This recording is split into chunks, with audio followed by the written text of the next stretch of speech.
Thank you for tuning into our channel. Today, we want to share an exclusive interview that Pastor Stephen did with Bishop T.D. Jakes on entrepreneurship and leadership. Thank you for joining us. We hope you enjoyed this special presentation. I want to read you something. And this was written by Judd Apatow. He was writing about the comedian Albert Brooks and how he got a chance to work with one of his heroes. And just a couple sentences, but he said something that I would love to say about Bishop Jakes before he comes. And he said, in your dreams as a young guy, you imagine your heroes to be one thing, and then you get a chance to work with one of them, and he's actually even better.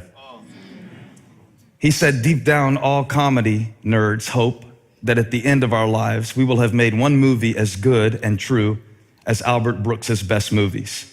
I'll modify that a little bit. Deep down, all preachers and leaders hope that at the end of our lives, we will have preached one sermon as good and true as Bishop T.D. Jakes' worst sermon. Would you put your hands together, Elevation Church, and welcome to the stage, the one, the only, Bishop T.D. Jakes.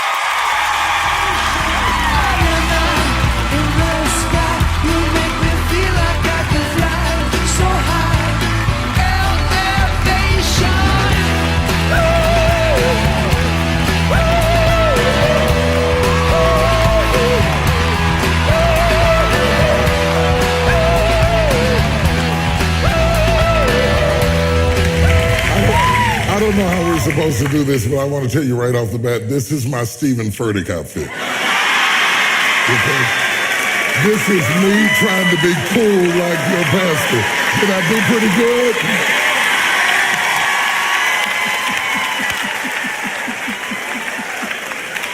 Cool, man. So I inspired you. You inspired me. Can we call it even now for all of the stuff I've ripped off from you over the years? The only problem is my thighs can't breathe. That's a problem. So if we see you leaning over. Yeah, I need an EMT for my knees, but I'm good. Woo. Woo. You can't dance in these things, man. You can't? You know, you just got to jump up and down. Can you soar? I can soar in them.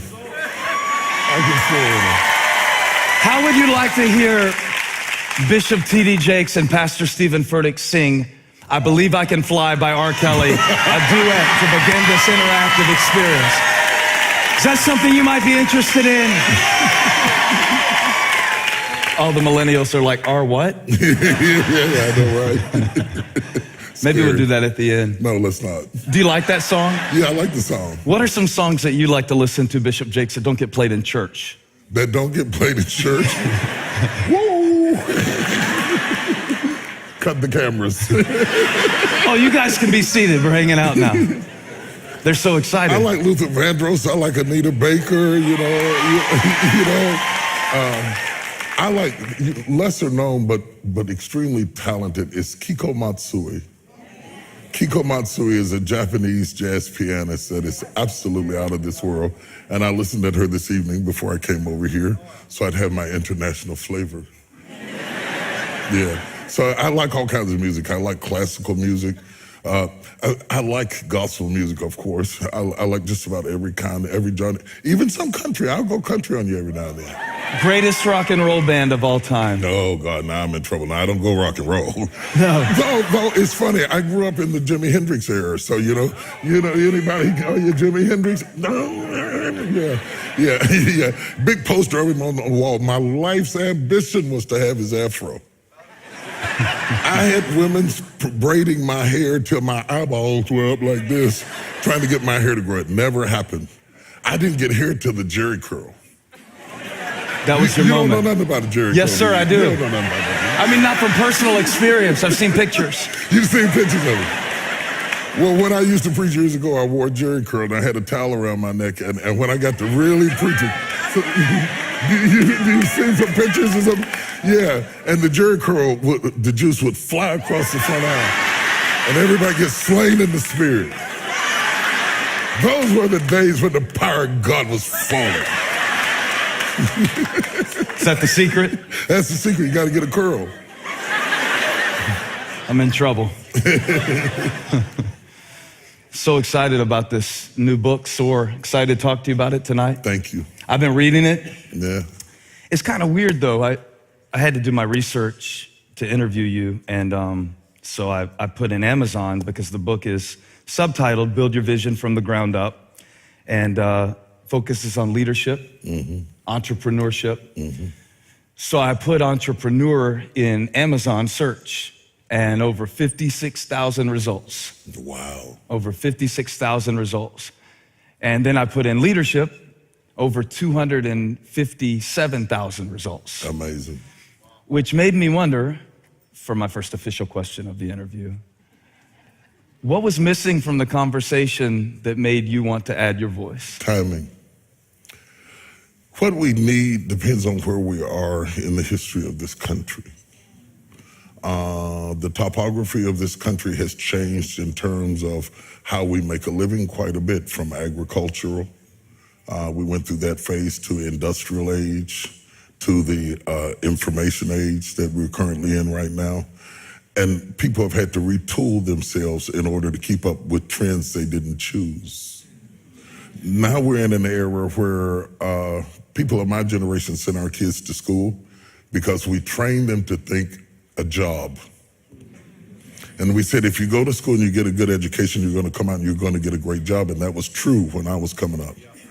But that's not true today. Today you can, am I right about it? Today you can go to school, you can get a great education and come out with a good bill. A whole lot of debt and end up working at Burger King. Nothing against Burger King. But how do we, I have to be careful, brother, like we get sued on the regular. The question then becomes, how do we, with our education and our disappointment, living in our mother's house, sleeping on the couch, eating cereal at noon, retool ourselves so that we can be functional in the 21st century? I listen to the argument that our country's having right now. It's hard to listen to. But beneath all of the chatter, the red belt states and the inner cities are crying about the same thing: the lack of opportunity. And we're looking to the White House to solve the problem. And the reality is that's not going to happen. That's not going to happen. And we need solutions. And this goes beyond, we like to talk in terms of, we have nice terms for it, but it's really black and white, you know, urban and red belt states is really black folks, white folks. But now we're both getting broke. Okay, which is a scary situation.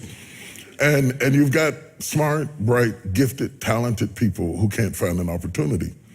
Also in our community, and even in other communities, you have this dilemma of people who made mistakes when they were young, some criminal justice issue.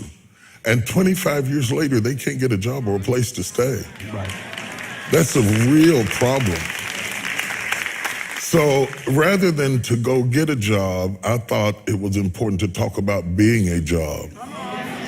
You know, yeah, about being a job, about hiring yourself, about the opportunities that exist to create your own reality, your own business, your own company, to be the CEO of you. The CEO of you. And I think it surprises a lot of people to hear you talk like that who are only familiar with you as a preacher. Right. I mean, there's no doubt, okay, when I go to preach for Bishop Jakes, I've had the privilege to do it 3 times, I think. Yeah. I spend as long trying to figure out what I want to say in my introductory remarks to honor him because of what he's meant to me as I do on my message. And I never can quite find the words, but the last time I think I was with you, I gave you a nickname. I don't know if you remember, I called you the Slasher. Yes. And I called you that because I called him that because no matter what title someone would put with the name T.D. Jakes, they would have to put a slash after it. Yes. So you're a pastor slash author, New York Times best-selling, multiple #1, 793 weeks author, slash producer, slash record label executive, slash philanthropist, slash father, slash husband, slash. So I call him Slasher. Probably the first time you've ever been called that. That got me an FBI investigation.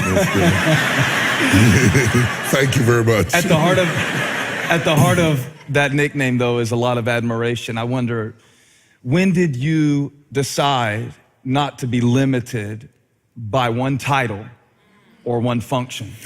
I never knew that the way people described you would become a prison until they did it.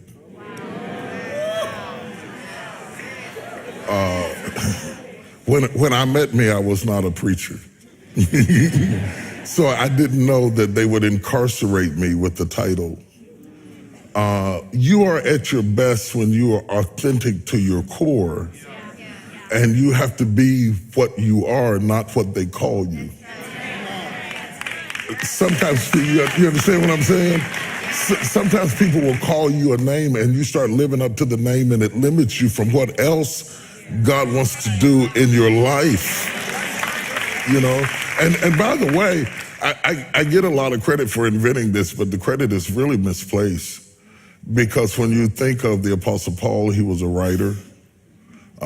He was a thinker, respected by the thinkers of his age at a time when there were profound thinkers in Paul's age, known for his ability to be progressive intellectually.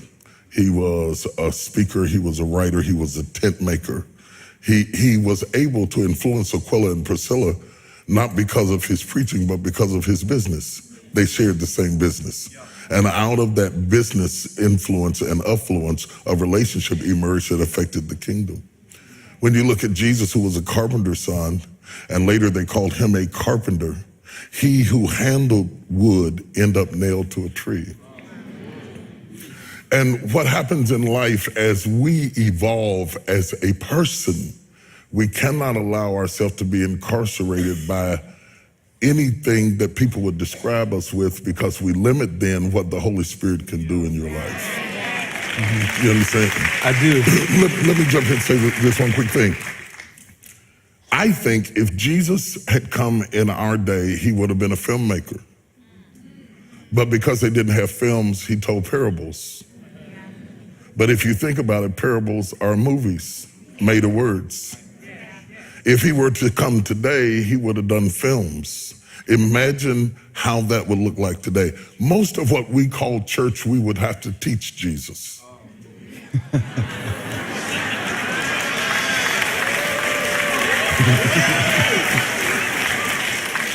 Jesus never saw an usher. He never saw a greeting committee. Jesus never saw a choir. Jesus never met a deacon. Jesus never had a board. Jesus never had a whole lot of things that we would have to go through and say, now, Jesus, don't sit over there. That's the reserve section. And Jesus, when you get ready to leave, put your finger up, tip out. You know, these accoutrements that attach itself to religion often block our view from revelation. Yeah, and because I was raised by a dying father, born in between two dead babies, I really value the preciousness of life.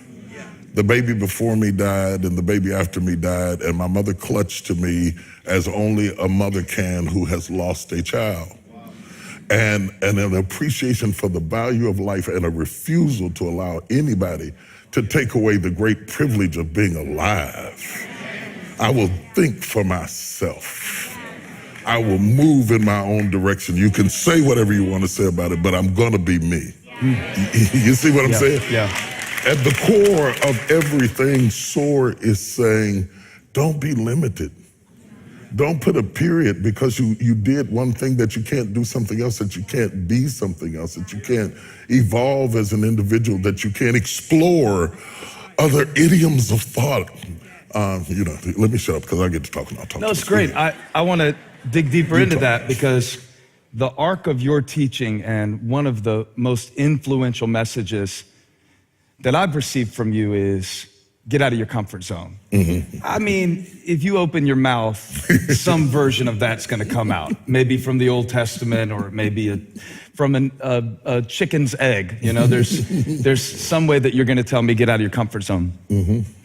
I wondered though, because I've also heard you teach so much about your capacity, that each person has a God-given capacity. For the person who is trying to decide, who am I, what can I do? I don't know yet, I haven't tried yet. I think I know what I have, I don't know if I have it or not. How do we know the difference between staying in our comfort zone versus going beyond our capacity? You're only measured in terms of success by his investment in terms of contribution. If he gave one man 1 talent, another man 2 talents, and another man 5 talents, he didn't expect the man with 1 talent to produce 10, but at least give me 2. The man who had 2 talents came back with 4. The man with 5 talents came back with 10. The man with 2 talents came back with 4. The man with 5 came back with 10. Those are the same things. That's 100-fold. The man with 1 came back with nothing. Now, the Apostle Paul says that when we compare ourselves with one another, in so doing it is not wise, because we don't have the same starting place. So if I'm going to make success predicated on what my neighbor had, that is only fair if I started with what my neighbor started with. Let me ask this. What if I'm not clear about what I started with? Because I've heard you do this thing before too. Okay, the advantage I have interviewing you is I have a library of things that you've said. I don't think there's been a sermon. I don't remember, by the way. Yeah, so I have I'm scared to death. the upper hand. But you do this thing, all right, I saw him do this thing at a preacher's conference once. And he said, I won't imitate your voice. Go ahead. He has this really intense mode. There's a wide open Bishop Jakes, and then there's a very intense, it's many gears, but it's equal intensity, and it's terrifying. But it was a pretty big moment, and you say, "There's nothing that I have that you don't have. I have 1 mouth. You have 1 mouth. I have 2 ears. You have 2 ears." And you know how descriptive he is. He went all the way to the toenails. And I'm just being honest, Bishop, respectfully, I was thinking, that's not true. You have this mind and this ability and this voice, even as a preacher who admires you so much. There's a part of me that goes, I know the point is that God has given each of us a calling, but I think a lot of us, when we hear about the parable of the talents, we don't know, well, do I have 1? Do I have 2? Do I have 5? I don't want to get out there and do something stupid that I wasn't meant to do, but I don't want to stop short. You're really hitting on something. First thing, I am in touch with myself in a way that a lot of people are not. I know me. I've dated me. Cool. Yeah. It's funny, but it's true. I've dated me. I know me. You know, when you date somebody, you explore them to see who they are. Most people are so busy dating other people, they've never dated themselves. You understand? When God says to Adam, the very first command God says to Adam is to be fruitful. You can only be fruitful if you are seedful. Okay, so we're talking about the difference between fruit and seed. Identifying your seed is what causes you to be fruitful. The first revelation of seed should happen in your family. You should have parents who are looking at their kids looking for seeds. I'm gonna give you my grandbaby story. You asked for it, you're gonna get it. You're just gonna get it. So we're in my church and it's dark and my grandbaby's in there and a bunch of friends are in there and we're taking pictures and I can't find the light. And, the lights are complicated and I can't figure out how to turn all this stuff on. And so we're trying to get some pictures.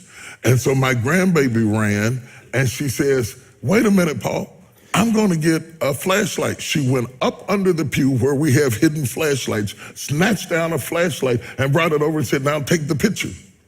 And so I said to her, baby, Kenzie, don't you want to be in the picture?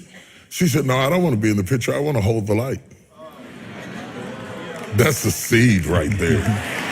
That's the seed right there. So we came back to the house and I was getting ready to take a picture, and I'm trying to keep up with you millennials, you know. It's so hard. And I was trying to take a selfie, and I got a timer, you know, where you can back up and go, you know. If you follow me on Instagram, you know this is true. And so I couldn't get my phone to sit up. And she went and got some books and propped it up. And I told my daughter, I said, put her in leadership classes, put her in management classes. She's a problem solver. That starts early. Her instinct in a situation is to solve the problem. She says, I don't want to be in the picture, I want to hold the light. Those are seeds. Okay. Directing that child toward an area where you can cultivate what God has planted down inside of them is important. It's very, very important. Mm-hmm. There are people in this room that have dormant seeds laying inside of them, that if they get in the right atmosphere, they're going to turn into things you have never seen before. They didn't always have the benefit of parents who could see it or had time to see it or knew how to see it. But even as adults, there are still seeds down in you that have not been touched yet. That's what happened to Elisha. He was fulfilling his parents' vision, plowing in the field. That boy wasn't no farmer. Just because you can run a plow doesn't mean you're a farmer. But sometimes we get stuck in what people expect. Right. And we never find out who we are because we're living somebody else's dream. And so there he is plowing in the field doing what his daddy wanted and going around and said, I guess this is all life has for me. And he's going around and around in circles. Like many people are listening to me right now. You go to work, go to church, go home. Go to work, go to church, go home. Go to work, go to church, go home. You're plowing around in circles until Elijah passed by him. And then he was exposed to something. The moment he was exposed to something greater, he dropped something lesser. You understand what I'm saying? Got it. That's why conversations like this are important.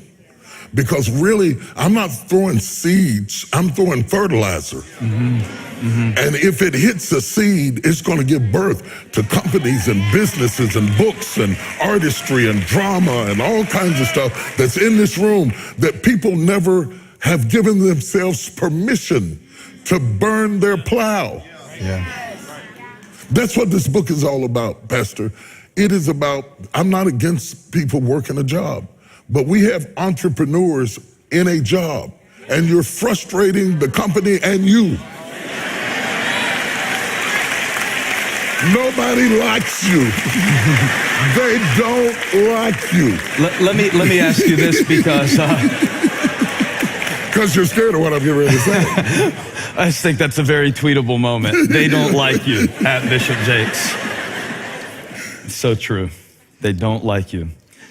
Touch your neighbor and say, they don't like you. No, I just want to clarify because it seems like entrepreneur is a trendy title these days. Mm-hmm. You hear it more and more. Mm-hmm. It's not a weird thing anymore. It's kind of sexy to post, on my grind and, What do you think about that, Bishop? Because I would imagine that generationally, I know enough about how you grew up. Maybe people would like to hear a little bit about what it means to you. What's the essence of entrepreneurship to you, your value system, versus how you see it being portrayed culturally now, especially in a younger generation? Uh-oh. Well, most of the time today when people say they're on their grind, they overslept, they're laying on the couch and they're eating cereal. That's what it means? Yeah, that's what it means today. That is not what it meant in my day, and that is not what makes people successful. I have to be careful about even going down this road. I have been so blessed to get in the room with some of the most incredible people on the planet. I had lunch the other day with the CEO of AT&T. And we sat for hours and hours talking and interacting with each other and became friends. Last Sunday, I was invited to Oprah's house as she launched her book. And I've seen her behind the scenes and seen how she operates, who she is and what she does. Pretty nice place?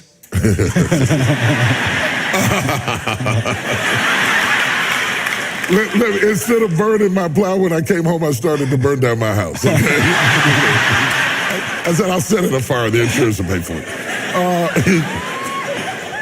I've seen people who were on their grind. I've seen Steve Harvey's on his grind. I've seen people on their grind. What on the grind really is a work ethic that would blow your mind. It would blow your mind. I'm 60 years old, and everybody who works for me is younger than me, and they'll tell you, I'll work you up under the table. I'll work you up under the table. Where does that come from? My father. My father, absolutely. My father is real. Let me tell you, this chair is about to break. My father's sitting here and my mother is sitting here, and they're fighting for the mic from moment to moment. My grandmother talks to you every now and then. All of my ancestors are sitting on this table all the way back to Nigeria. All of them. My ancestors were Igbos from Nigeria, and Igbos are called Black Jews, that they're industrious, that they go after things, that they're hardworking people. So all the way back in my DNA, we were self-sufficient. And all of them are sitting here, folks whose name I can't even call. So what we're talking about is culture, okay? And not racial culture, family culture. Where the demonstration of what my father decided what grinding was. You weren't grinding till Daddy said you were grinding. Gotcha. Take your hands out your pocket, boy, like you got $1 million in your pocket. They trained us not to be lazy. They talked about lazy like it was a disease. I mean, like it was the worst thing you could be. It was the worst thing you could be. You know, and two things to this day. I shouldn't say that in your church. I can say this in my church, so I'm going to say it in your church, and I'm going to let you figure out all the mail you get. Two things to this day I cannot stand is a stinking woman and a lazy man.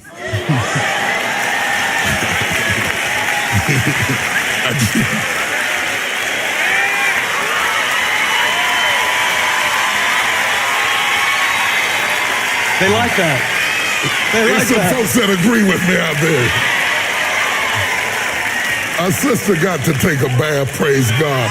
Our sister got to throw some water here and there. I ain't talking about baptism. And I'll give a brother a pass on the smelling good if he works hard. But don't tell me you're on the grind and you're not really on the grind. Here's the problem. The Bible said Benjamin, Jacob was dying, laying in the bed. Talking about fathers to son. He's laying in the bed, he's dying. And he sat up. The Bible said Israel strengthened himself. Notice that, Israel strengthened himself, sat up in the bed. And he said, Benjamin shall raven as a wolf. In the morning, he shall devour the prey. And in the evening, he shall divide the spoils.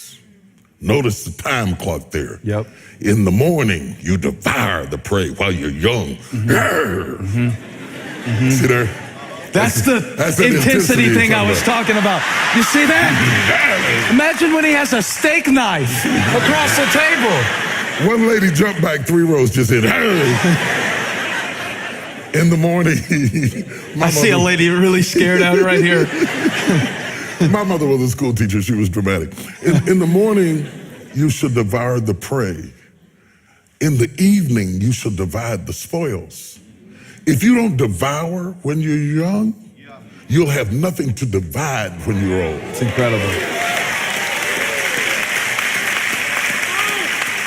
I am scared to death of people who are young and saying, I just can't figure it out. I haven't made up my mind yet. I tried that. I didn't like it. I don't know. Maybe I'll do that. I think you better hurry. Right.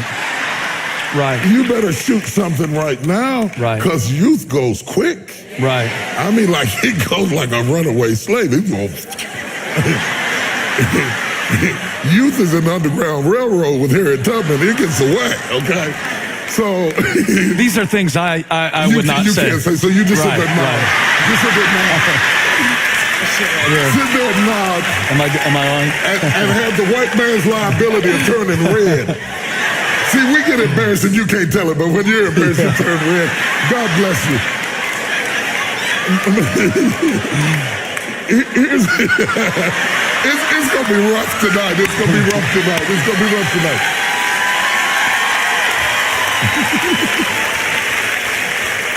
In the morning, hear me, people.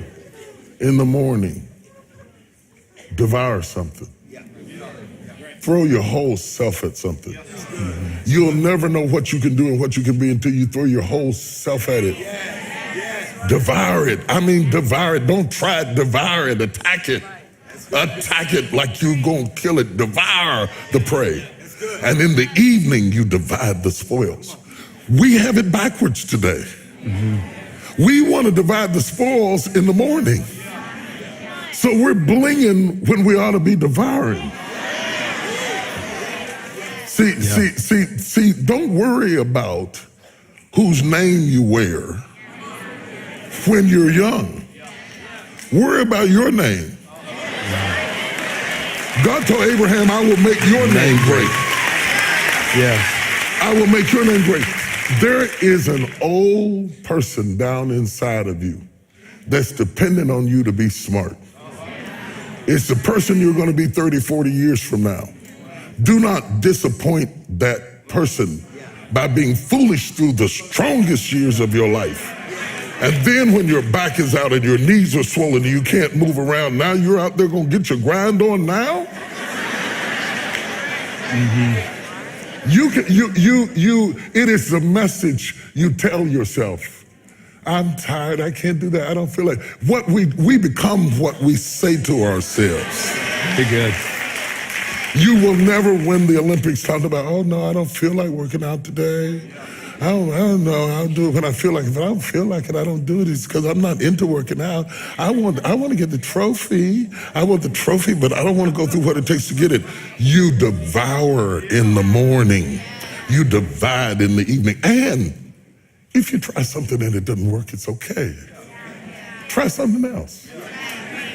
If my son said to me, he said, Daddy, he said, my baby boy, he said, Daddy, I'm going to school. He's finishing up a 4-year degree in musical engineering. He said, I think it's the thing I want to do.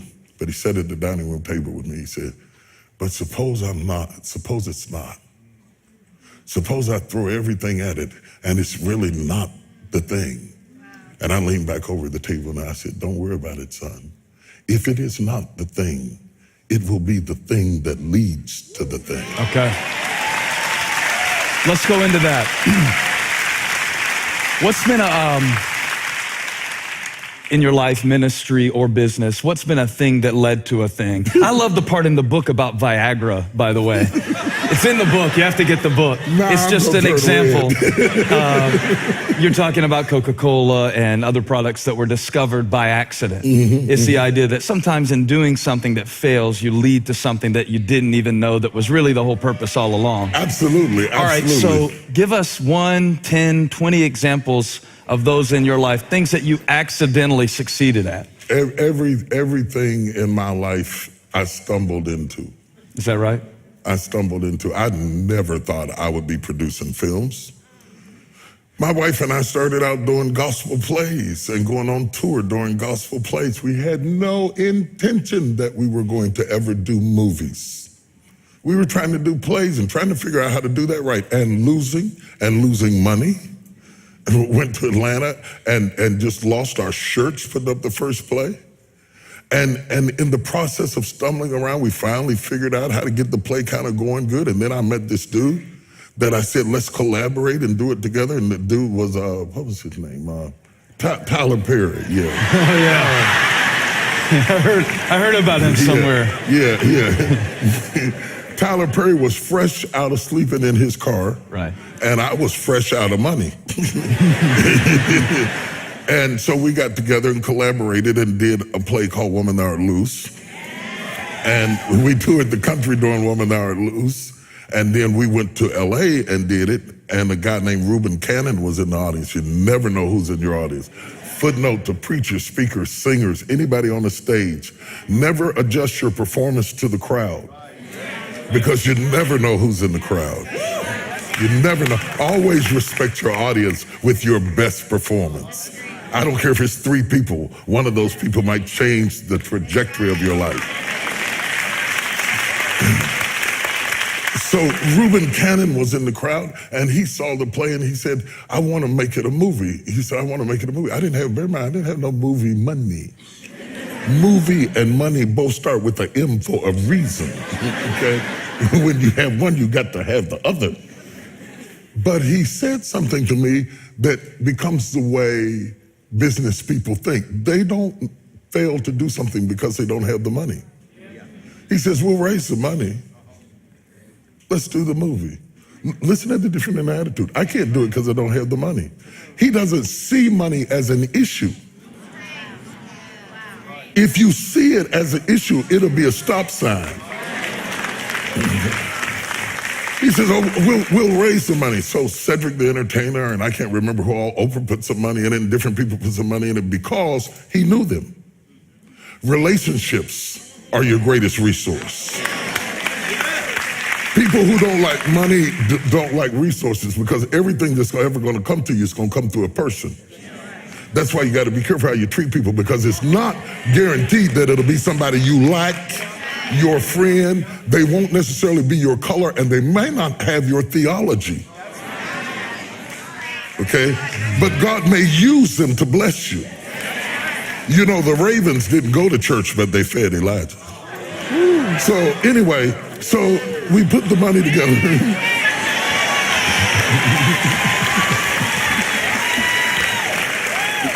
we put the money together and we did this little low budget film Woman Art Loose, and just on a whim submitted it to the Santa Barbara Film Festival and won the festival.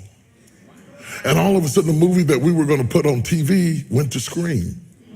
You see how you're stumbling into it? Yeah. It's not always that you planned it, but if you honor where you are with your best effort, even if it is not it, it will lead to it. So as you walk along, you stumble into it. I was telling my church Sunday, if you go to my stream and stream our service Sunday, you get to see a big, ugly 6'2" man start whimpering and lips start trembling and got you trying good. not to cry. Yeah. I had no idea when I was pastoring in Smithers, 40 people, 50 people. Smithers, West Virginia. West Virginia, on Easter. 40 on Easter. On Easter, bro. Right. On Easter. On Easter. That's counting pregnant folks and dead members. We had about 50 people. I had no idea that the Potter's house was in me. You stumble into it. Yeah. But until you dignify the 40, you don't get the 40,000. The problem today is that people are so busy going after the 40,000 that they don't respect the 40. And if you don't do your best with the 40, you won't get to the 40,000. Yeah. So all of my life, I stumbled into relationships and situations and circumstances that I had no idea were going to happen in my life. But as you dignify the present with your attention. Yeah, I like that. To be present in the moment. I like that. That is so important. And sometimes I have to make myself do it because I'm such a planner. I'm so strategic. I'm really 10 years ahead of where the calendar is right now. I'm waiting on it to catch up. I got plans. You are so strategic. That's what blew my mind about you. I thought you were just a cyborg before I met you. Do you know what I mean, though? I thought you were Look just... that up. Did he curse at me? I thought there was this force of nature. Bishop T.D. Jakes was a force of nature. And some little things that I've seen, some little things that I've noticed. There's a, I thought I would use a prop. Bring me that, yeah, that one. This is from the book. I saw, thanks, Jonathan. See, he didn't want to come all the way up. He just stopped short. You won't get blessed like that, Willie Bishop. You got to come all the way. Fell short of the glory. It's all right. All of sin. But I love the quote in the book. You compare our vision to architecture. And you talk about how if you plan it with a pencil, you can weld it with steel. And that's what surprised me about you because you're so gifted. There's no denying that. when I saw the systems, the structures, the thought process that goes behind who you are, it almost made me depressed because I realized, oh, this isn't magic. You may have stumbled into it from one perspective, but from another perspective, it was strategic stumbling. At least you were trying to do something. Let me interrupt you. Please. You stumble into it. God gives you an opportunity, and what you do with that opportunity is your gift to him. Got it. You understand? When God gives you an opportunity, instead of just jumping on the opportunity, you're supposed to see what it can be. I tell them all the time, you know, God never made not one table. Yeah, I love this. Do this. This is really. God never made a chair. In all of his years of being God, he's never made a chair. He's never made a table. He just made a tree. And the rest of it was up to us. Right. When God hands you a tree, imagine a table, a chair, imagine a wall in a room, imagine a log cabin, imagine what it can be, imagine what it can be, imagine what it can be. God of mercy. If he hands you a child, imagine what it can be. If he hands you a spouse, imagine what he can be. Oh God, I feel his power. I feel his presence. I was out. Your church is rowdy. They shout and stuff. A little bit. I didn't know that. I was out. What did you think we did over here? This is Elevation Church. We love you. Should see him at University City. Look at University City. What's up, University City? Hello.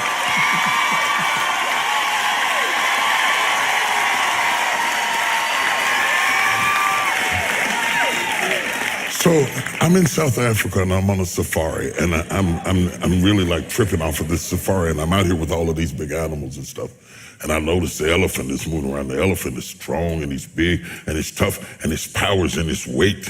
And he throws his weight around. He throws his weight around. What can you do with him? Because he's so big. God made him big as a defense. The lion roars. When he roars, everybody is almost paralyzed in fear because God gave him his roar as his defense. The cheetah says, I can't roar like that, but I can run like the wind. The cheetah, he goes running through the woods because God made him able to run because that's his defense. The eagle spreads its wings and soars into the air and says, I can't run, but I can fly. God let the eagle be able to fly because it was his defense. And I'm walking around in the jungle and I said, well, Lord, I can't fly like the eagle. I can't run like the cheetah. I can't roar like the lion, and I can't throw my weight around like the elephant. What did you give man as his defense in the whole ecosystem of life force? What did you give me? He said, I gave you a brain. Your brain is your defense. That's why God didn't make chairs. He only brings it halfway. And then lets you imagine, Collaboration, create, develop. You understand what I'm saying?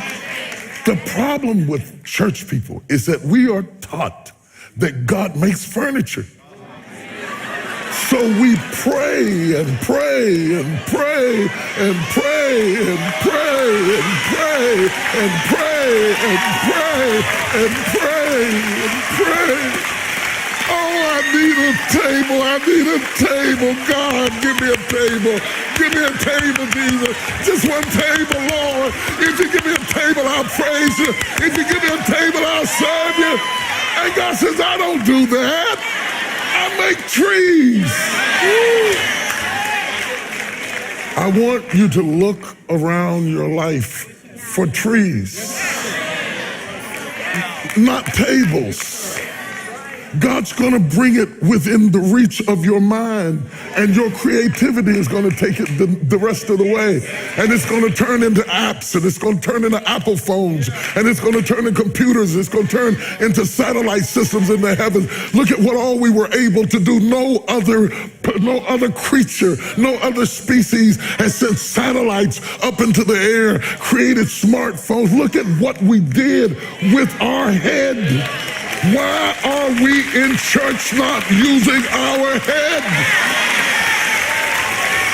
I don't understand it. You know, in my neighborhood, they got this song, you know, that the young people used to sing. It's dated now, but they say, "Shake your money maker." Yeah. And they go to twerking, you know. Yeah. I ain't gonna show you. I got a couple of moves I ain't gonna show you, but they go to twerking. I told my church, the next time you hear that song, "Play Your Money Maker," don't shake nothing down here. Shake this with me. As a man thinketh, so is he. When you start talking about the type of strategic that I am, God gives me raw elements, and I stare at them. I stare at what I've been given, like I stare at a text. Mm-hmm. I preach the way I do, not because of what I know about the text, how long I stare at the text. I just stare at it, and stare at it, stare at it. I look at my life, I look at my wife, I look at my kids, I look at my age, I look at my stage, I look at my influence, and I stare at it and imagine what it could be. And I build my strategy from my stare. See, I don't have time to be gazing at what you're doing. You understand? Mm-hmm. That's not going to help me. That's none of my business. God bless you. If I can help you, you know I will. But I'm not over in your business. I'm never going to be over in your business, because every time you turn around, I'm staring at mine. For this season, for this stage, for this age in my life, what could I do with what I have left? Your miracle is never in what you lost. It is always in what you have left. If you're down to a handful of meal, that's all you need. If you're down to 2 fish and 5 loaves of bread, that's all you need. And so when you start looking at what you have left, stop grieving over what you lost. Mm-hmm. Because if you needed it, you wouldn't have lost it. Mm-hmm. Mm-hmm. It might only be a pot of oil, but if it's left, the miracle's always in what's left. So what can you imagine with that? That woman, that pot of oil would have never done anything if you didn't pour it. It would pour as long as there was capacity to receive. Yeah. So when you start talking about being strategic, and this is going to help you a whole lot. For me, once I envision where I'm going, then I can tell what I don't need. Let's talk about that. You see, if I packed to go on this trip based on where I was going, I checked the weather, I looked at the places I was going to speak, and everything that I thought I would need for where I was going, I put in the bag. And anything, I didn't pack no swimming trunks, because I figured I wasn't going to need them. Why do I load down my bag with things I don't need? Okay? I want to circumspectly, with great precision, tailor my life down to the things that are necessary to get me where I'm trying to go. Stephen Mansfield, who is the CEO of Southern Methodist Hospitals, this chain of hospitals throughout Texas, a multi-billion-dollar corporation. Healthcare is a business. He also was the former president of the Dallas Regional Chamber of Commerce, and as he moved out of office, I was there. Incidentally, I am the first clergy to ever be on the executive board of the Dallas Chamber of Commerce. And there I am on the executive board. They control all the wealth that comes in and out of our city, and all the planning and all the preparations to be able to move the city of Dallas forward. And there I am in a room full of CEOs and executives, and I'm listening at them talk, and I'm staring. I'm staring. I can tell a great preacher sitting in a crowd by how he stares while I'm preaching. It's all in the stare, brother. I'm staring, and Stephen says something. He said, all of us CEOs know it is not where we're trying to go that is the problem. You can get great consensus from all of your staff on the goal. And we spend all of our time talking about the goal of where we're trying to go. He said, but all of you CEOs know that's not the problem. It is not where we're trying to go that is the problem. It is what are you willing to leave behind to get there. When he said that, I ripped out my phone like I had to call somebody. I had both thumbs. I very seldom use both thumbs. I had both thumbs. I was just a packet at a packet at a packet. Is what are you willing to leave behind? If you're going to soar, if you're going to soar, you have to break a law to soar. The law is the law of gravity. The Wright brothers had to figure this out, that every time they tried to go up, Isaac Newton was right. Something kept pulling them down. There are people in this room that every time they go after their dream, something keeps pulling them down. They want to open up a not-for-profit. They want to open up a healthcare. They want to open up a home for unwed mothers. There's some lovely, good things. It's not about being rich. It's about purpose that they're trying to do, but every time they try to do it, that something keeps pulling them down. There is a law that always wants to pull you down to where you came from. You came from the dirt, and where you came from will always call you back. You have to escape the gravitational pull of where you came from. And in order to do that, you have to break through into a higher law. The higher law is the law of aerodynamics. But you have to break into it. And what I need the force for it, the reason I need the runway to get my engines ramped up is because when I come up against it, and this is where young people make a mistake, they underestimate the pull to fall backwards. They saw planes take off and they said, I can do that, but they underestimate how much force it takes to break through the gravitational pull that brings you back down. So when they fall back down, they give up on themselves and they stop believing in themselves. Whereas if you would just go faster at it and go harder at it, you would break through the law of gravity. Oh, hallelujah. Wow. You know? Everybody has something that's trying to pull you back to where you came from. And so when the Wright brothers built the plane, and the book is built around the Wright brothers, when the Wright brothers built the plane, they built it in Dayton, Ohio. And they built it in a... Dayton! Dayton! There's 3 old ladies over in the corner there from Dayton. They're so happy. I'm teasing, I can't even see. But they were in Dayton, Ohio. And they figured out, they built the first plane in a bicycle shop. They couldn't say to themselves, well, when I get what I need, I'm going to build a plane. We don't have a manufacturer. We don't have any backing. We don't have any money. And by the way, we don't even have a degree. But none of that stopped them from building. I wrote this book to people who don't have what they need. Okay? I didn't really write the book to big-time entrepreneurs, because all of those books you're talking about, they got them. I wrote this book to people with big dreams and little resources. I wanted you to build your plane from a bicycle shop. And then they got it all built up and dated, and then they figured out something. And I can cite, I do in the book, I cite examples of things that I did that succeeded or failed off of this next thing. They said, we have to move to Kitty Hawk, North Carolina. There were 2 reasons. One, if it came back down, it would fall in the brush and the landing would be better. And the second reason was the wind was right. There are times you can do the right thing in the wrong wind. Okay? Some of the things I tried didn't work because I didn't study the trend. I studied the plane, but I didn't study the trend and the wind that's necessary. Success has a lot to do with wind. If Colonel Sanders came along today and started KFC today, he'd go broke.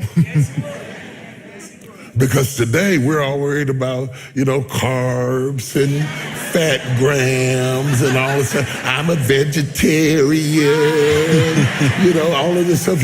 We're reading the labels and all of that stuff. But he started his business at a time that women had just gone to work and families were used to home-cooked meals. His business solved a problem. The stats say that people who go into business because they want money are apt to go out of business 80% of the time. People who go into business who are successful don't go into business based on their need, they go into business based on their customers' need. If your business or church or ministry solves a problem, it requires less marketing. You don't have to talk me into wanting something I need. But when I don't need it, you got to spend a whole lot of money talking me into something. So you want your business to be a solution. In fact, you want your life to be a solution. Nobody sends for a problem, they only send for an answer. If you're feeling lonely and you're feeling rejected, figure out how you can be an answer to somebody's problem, and they'll always invite you. Because people invite answers, they repel problems. So when you come in the room giving problems, it is the most unsexy thing you can ever do in the world. It's true. Somebody far less cute can get much further than you because they don't moan and groan and complain. Really, when people ask you how you're doing, they don't really want an answer. We're not serious. Don't sit down there, well, I'm doing fairly well, but my knee is hurting and my back has been hurting from time to time. And when it rains, my eye starts twitching. I got a little pain going on right here. It's driving me absolutely crazy. And I just don't know what in the world I'm going to do because I got a thumbnail growing over here. It's just that's why I didn't wear the shoes I want to wear with this stretch. Because, no, get out of here, get out of here, crazy. Bring solutions. Bring solutions. Bring solutions. Bring solutions as a person. Bring solutions as a business. Bring solutions as a ministry. And you will always soar. When's the first time you saw yourself as a solution? I wrote Woman Thou Art Loose, and I didn't even know how to write a book. Really? No, I didn't know nothing about writing a book. I didn't know a thing about How old were you? book. In my 20s, somewhere in my 20s, late 20s. I wrote the book in a PC study Bible notepad because I didn't know what a word processor was. So there was a friend of mine named Pastor Clifford Frazier, who we were just getting into computers and stuff, us old guys. We was getting 28 old guys. We were just getting into it. And he said, why did you write all of this in a notepad? He said, it'd be so much better if you wrote it in a word processor. I said, what's that? I had written almost the whole book in the notepad of a PC study Bible. So it wasn't that I was proficient. It was that I had heard the cry of women who were hurting, sexually and emotionally abused, who were hidden in our churches at that time, and the church was ran by men who were deaf to the cry of the women. And when I heard their cry, I thought that there were biblical solutions to sociological and emotional issues. And so I started trying to get an answer out. And when I started teaching it, it was a Sunday school class. And more women came, and more women came. I didn't know it was going to be a movement. I didn't know it was going to be a book. I did it first as a Sunday school class, and then I called Archie Dennis, and I told Archie, I'm teaching this class, and people are going crazy over it. I mean, my church is packed out. It's got like maybe 150 people. 150 people meant some people were outside. That's my bicycle shop. Never laugh at my bicycle shop. Despise not the day of small beginnings. Great things come out of small places. Woman Thou Art Loose came out of that bicycle shop, okay? So I told Archie about it. Archie said, you should bring it to Pittsburgh. You know, he had this big rich voice. Archie Dennis used to sing for Billy Graham and Morris Cerullo and all those people. Oh, this big melodious voice, bring it to Pittsburgh. And so he announced that I was going to bring it to Pittsburgh. No, he said, I'm going to have you in Pittsburgh. And he says, what do you call it? And I thought, I don't know. I'm on the phone with him. This is exactly the way it happened. I said, I don't know. I guess I'll call it Woman Thou Art Loose. That's what the Bible said. I'll call it Woman Thou Art Loose. He said, okay. So he announced that I was going to teach Woman Thou Art Loose. Like that. And so many women came, they had to move it out of the church into the hotel. Wow. So I took the CDs from the Sunday school class and put it with they were cassettes at the time, and put it with the cassettes, yeah, that's how old I am, and put it with the cassettes from Pittsburgh, and I had a 2-tape series. Okay. This is the truth. This is how it happened. And when I got ready to do the book, I couldn't find a publisher that would do it. I finally found a publisher that would take my tapes and transcribe it into a book. But when I saw what they did with my answer, I got mad because it wasn't in my spirit. They were saying what women ought to do is such and such, what women ought to do. That was not my spirit. So out of desperation to protect the integrity of my spirit, I started pecking. And pecking and pecking and pecking. And nobody would publish what I was pecking. So I told my wife, see, I'm talking about things that would stop you. Okay, nobody wants to publish it. The first person who did it wrong. And now I've got all of this stuff crammed in the Species Study Bible. And now I'm trying to pull it out and put it in a word machine.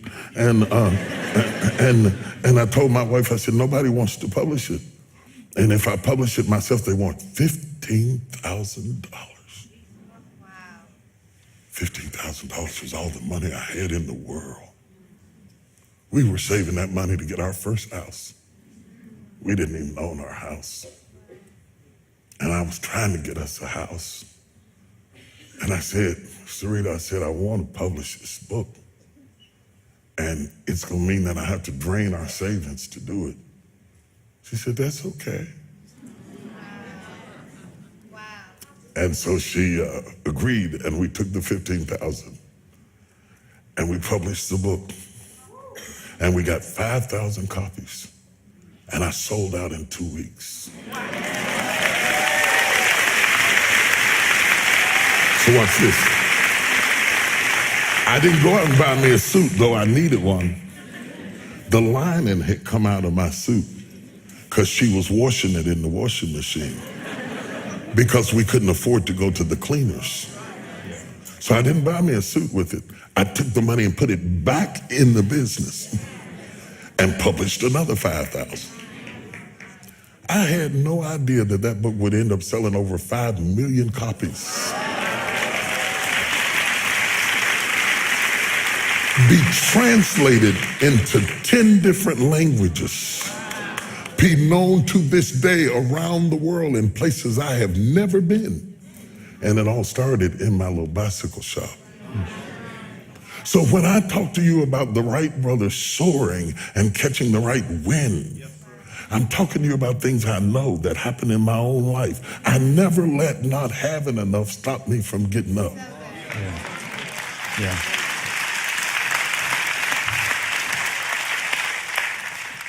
When you mentioned it's not where you want to go, it's what you give up to get there, what have you given up to get where you are that people in the room might be surprised to know? It reminds me of a statement that somebody asked Catherine Kuhlman. Do y'all know who Catherine Kuhlman is? Catherine Kuhlman was a woman preacher when women preachers weren't cool. And she was preaching in California, and to some people they're still not cool. And she was preaching in California and preaching for Full Gospel Businessmen Association. She was dramatic. Oh my God, look at him walking. The young man is walking. Anyway, okay. So, oh, come on. It's the dramatic side of me. I do movies, so you know, what do you expect? So they asked her how much did it cost to be who she was. And she laughed. She said, simply everything, darling. Simply everything. That was so true. When you start talking about, I was walking through the airport when my ministry first started to explode. I was so distracted by the explosion that I didn't see the damage. An old preacher was coming through the airport in Charlotte. Yeah, just thought of it within Charlotte as you was there. When you live in West Virginia, if you wanted to go to heaven, you either had to go through Pittsburgh or Charlotte. And I was in the Charlotte airport, and this old bishop walked up to me and he looked at me and he shook his head. He said, he said, you've lost something. And I thought, what that was? He said, you've lost something that you'll never be able to regain. I said, what is that? He said, normalcy. Wow. It took me about 5 years to unpack that simple conversation. Wow.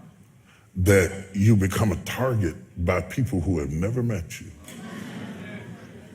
that they would say the most hideous things about you, that your children would suffer from the things they wrote about you, trying to get their points up and their Nielsen ratings up, that they would eat you for dinner and save the story until sweeps month and drop it because you had a big audience so that they could get big ratings, and that my kids would have to grow up in the middle of all of that. I was distracted by the explosion, but I would come to see the damage. I would see it in the tears of my children, the pregnancy of my daughter, the pains of my son, holding my wife in tears. And I would hold her in tears and preach faith and go home and lay down in a bed of fear. I said, God, where have you taken me? I'm gonna tell you this, this won't cost you, and I'm throw it in free tonight. Tonight on Now I'm gonna tell y'all, nobody else can hear this, just us, y'all gonna keep it. I almost quit. I'm a country boy, I'm from West Virginia. I don't know nothing about this big time stuff. I never even asked to be big. I wanted to be effective, not famous. Famous is the consequences of being effective. I didn't know nothing about being famous, and I didn't like it. And so there I was, and when you first knew, everybody attacks you first and figures you out later. Because though we say you're innocent until proven guilty, the reality is you're really guilty till proven innocent. But I didn't know that then, and I was young, upstart. You have to understand that you're looking at a 60-year-old man, but you're talking about something that's happening to a guy in his late 20s with little kids. And the first time I was in the Washington Post, the article was so vicious it made me nauseous. I was so shocked that you could say that stuff about somebody you didn't even know based on assumptions and a little bit of this and a little bit of that. They piece it all together, and you don't get to say anything back. So I decided I don't want this. I was preaching for Pastor Bishop Donnie Mears, and nobody knew it because preachers can override their feelings and function. I preached, the place was on fire, but inside I want to quit.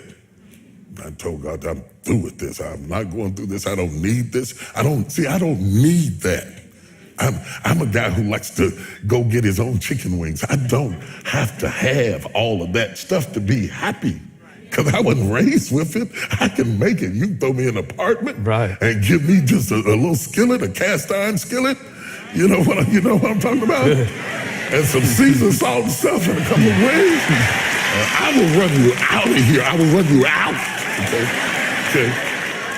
So I thought, I'm not doing this no more. I'm not doing it. I'm not doing this. I'm not doing this because I don't need this and I didn't ask for this.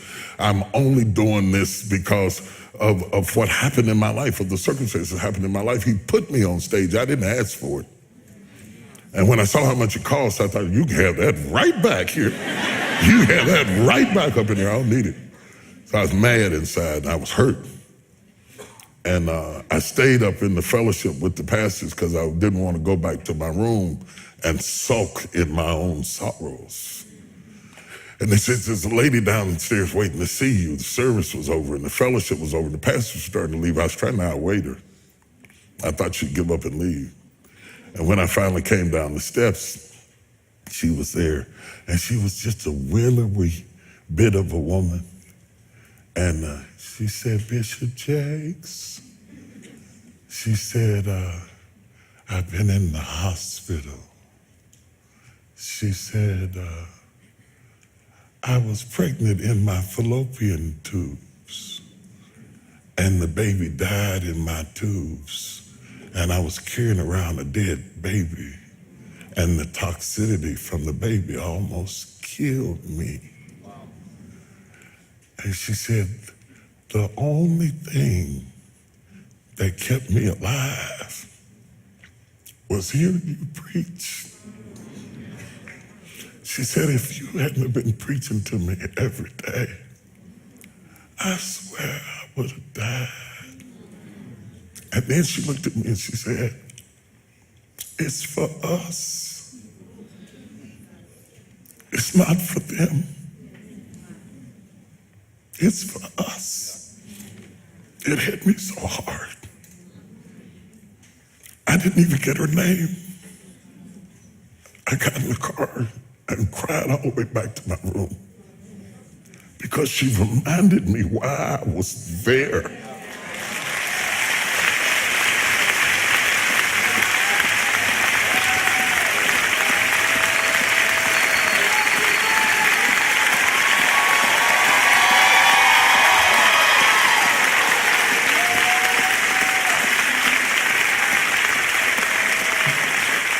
I just left last week when I text you. I was up in Baltimore in D.C. and I was doing a book signing. And this woman came up to the table to buy a sword. She said, "You don't remember me, do you?" I said, "No." She didn't even look like the same person. She's all dressed up and gained weight. She felt like she wants to say, She said, "I met you in the bottom of Donnie Mears Church years ago," and I burst into tears. I lost it. I stopped the signing and I jumped up and hugged her. If it were not for that woman,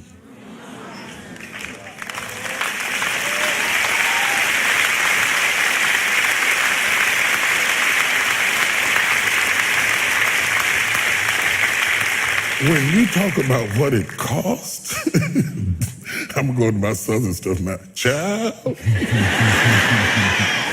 simply everything. What being a public figure does to you, everybody has an opinion about everything. What you wear, whether you shave your head or not, what you look like, you gain weight, you're fat. I mean, they say anything to you.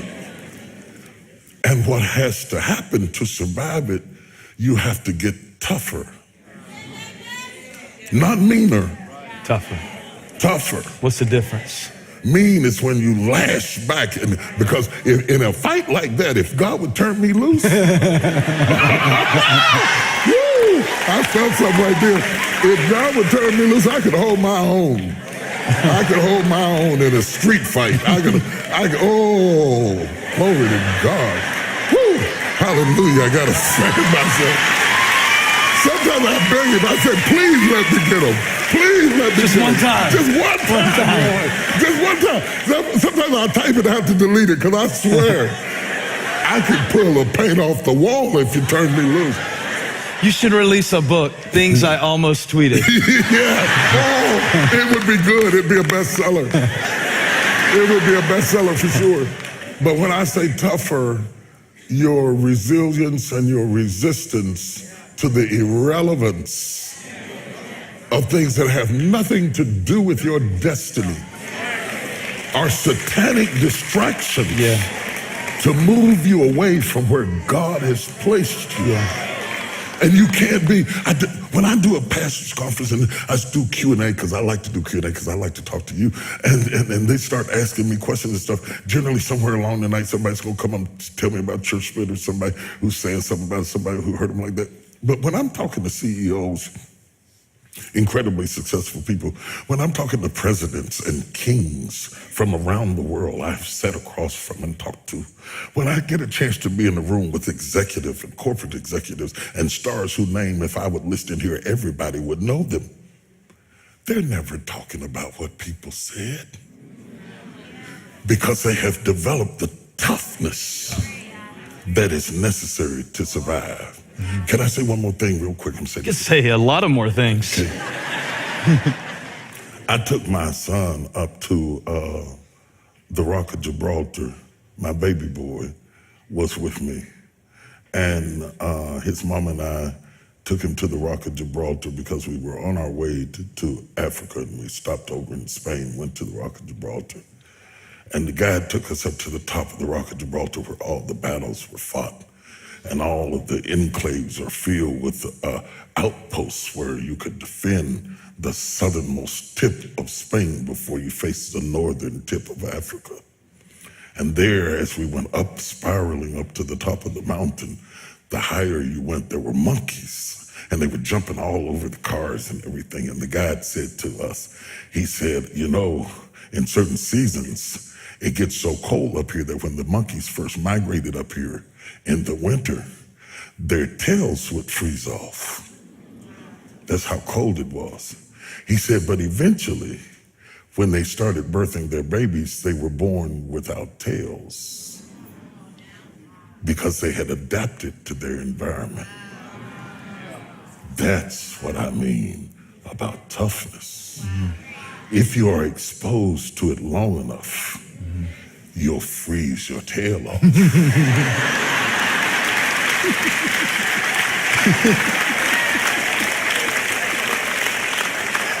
It's amazing. Tweet that, everybody. Say, oh, I got blessed and sore, I froze my tail off. But if you, to those of you, however you define soaring and success for you might be raising 2 great kids. Success for you might be opening up a spa. Success for you might be opening up a home for unwed mothers, or it might be a corporate office on Wall Street. If you don't freeze your tail off, you won't be able to withstand what success costs. You have to freeze your tail off. And I can tell that a lot of people are not ready. See, when I first started writing this book, I thought I was writing that entrepreneurship was about a business and a company and an address and a location and getting a building or a facility or starting an E-Corp from your laptop or something like that. But when I got to writing it, while I was writing it, not when I started, while I was writing it, I realized it was a mindset. It's a mindset. It's the way you think about things. It's taking control of your destiny. See, if I come to work for you, and I would, if I come and work for you. You would? Oh yeah, I would, yeah. I come teach your Sunday school class. Yeah, let you have the problems I teach the class, yeah, that's a great deal. You can decide what you're gonna pay me as an employer to an employee, but you can't decide how much I'm gonna make. We have turned our income over into the hands of somebody who has no vision for our need. Right.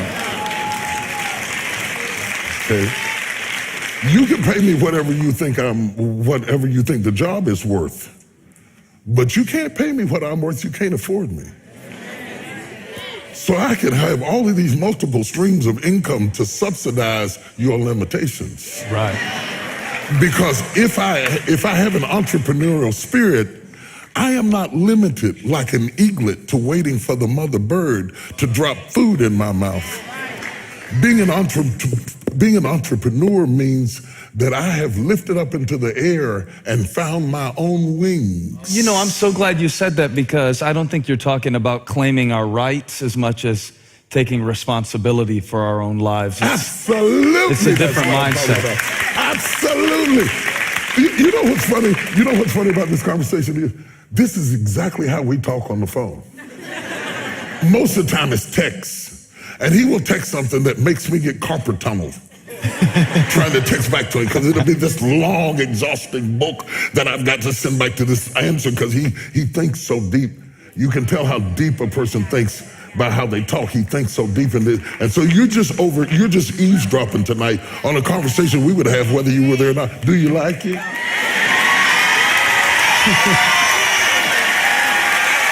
They like it. This is how we do it.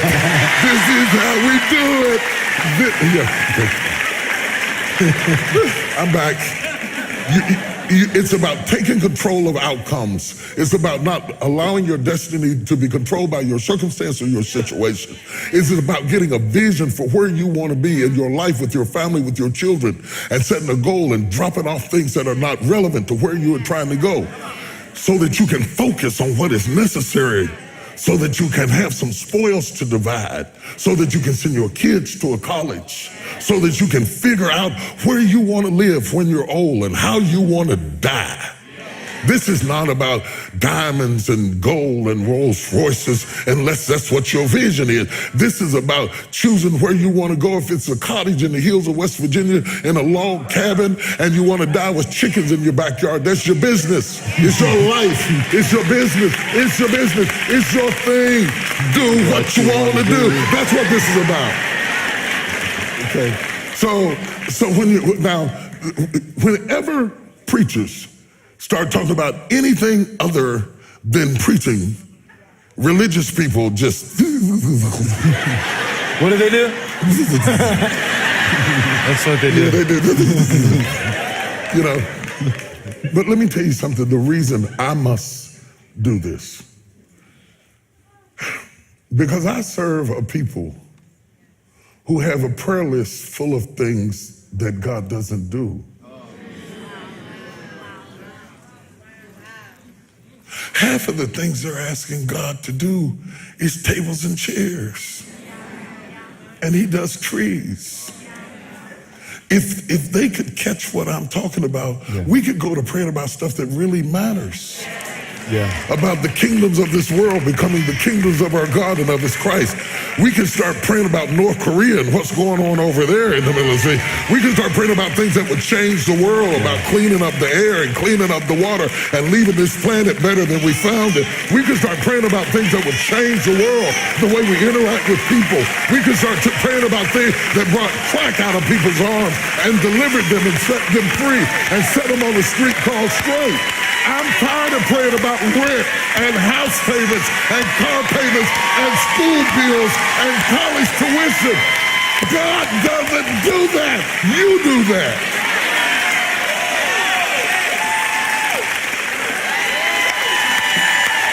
Let's soar. Let's soar. Spread your wings. It's time to soar. It's time to soar. I believe I can touch the sky. Oh, sing it. Think about it every night and day.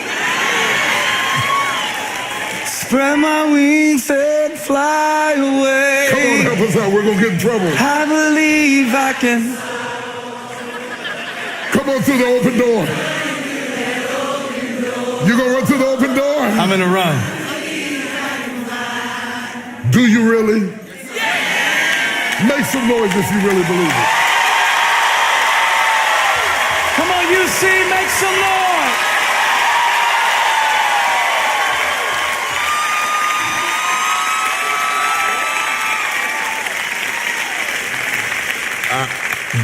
I'll say this, and I know it's time to go.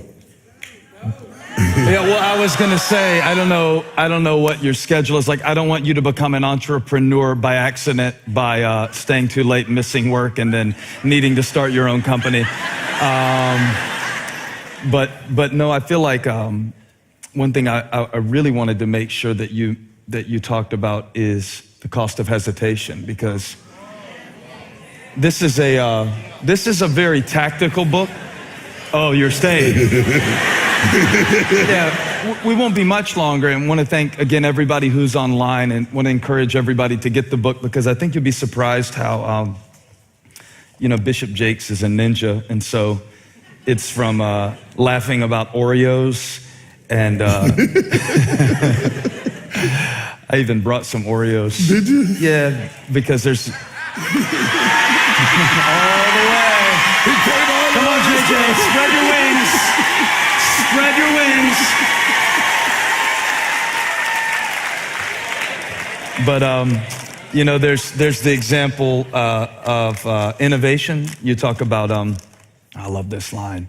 Innovation isn't just changing the flavor; it's changing the form. Mm-hmm. Whatever. Mm-hmm. That's so good. Mm-hmm. You just say stuff like that. Like that would take me 30 more years to think of that line. And it's just in That's your why book. I'm old. But what I wanted to mention is these are so many tools. It's very tactical on one level, very inspirational, a lot of great inspiring prose, and then get into some things that will really help you to do it in real life and not just, Yeah, I wanted to sing get in into church. business plans. I wanted to get into